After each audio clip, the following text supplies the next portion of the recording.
Republik Ceko telah membekukan properti milik Rusia di tanah Ceko. Sementara itu Rusia mengakui Ukraina menguasai wilayah di sisi sungai Dnipro yang diduduki secara ilegal. Lalu serangan rudal Rusia menewaskan 2 pekerja darurat di Ukraina Selatan. Selengkapnya berikut update perang Rusia versus Ukraina hari ke-631 dikutip dari The Guardian. Yang pertama, properti milik Rusia di tanah Ceko telah dibekukan. Menteri Luar Negeri Ceko, Jan Lipavsky, mengatakan pemerintah telah menyetujui pembekuan properti Rusia di Ceko. Selanjutnya, Rusia mengatakan aksesi Ukraina ke aliansi militer NATO yang dipimpin Amerika tidak dapat diterima. Juru bicara Kementerian Luar Negeri Rusia, Maria Zakharova, mengatakan Rusia tidak dapat menerima keputusan Ukraina bergabung dengan NATO. Rusia luncurkan serangan rudal di Ukraina Selatan. Pejabat Ukraina mengatakan 2 pekerja darurat tewas saat memadamkan api dari serangan rudal Rusia.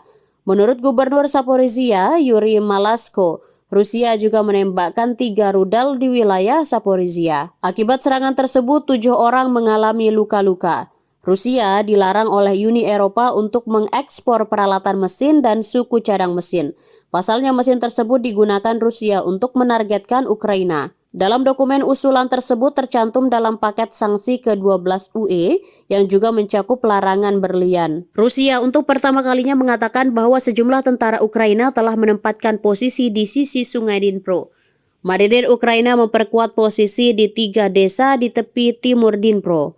Mereka menempatkan Humvee lapis baja dan setidaknya 1 kendaraan tempur infanteri di 3 desa tersebut. Upaya lainnya adalah mereka telah memotong 1 jalan yang digunakan Rusia untuk memasok pasukan di daerah. Pembatasan pengiriman gandum. Perusahaan kereta api di negara Ukraina membatasi pengiriman gandum ke Odessa.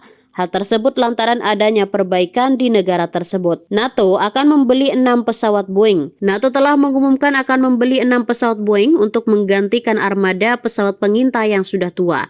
Nantinya itu akan memperkuat kemampuan NATO untuk melacak ancaman dari Rusia. Download Tribun X sekarang. Menghadirkan lokal menjadi Indonesia.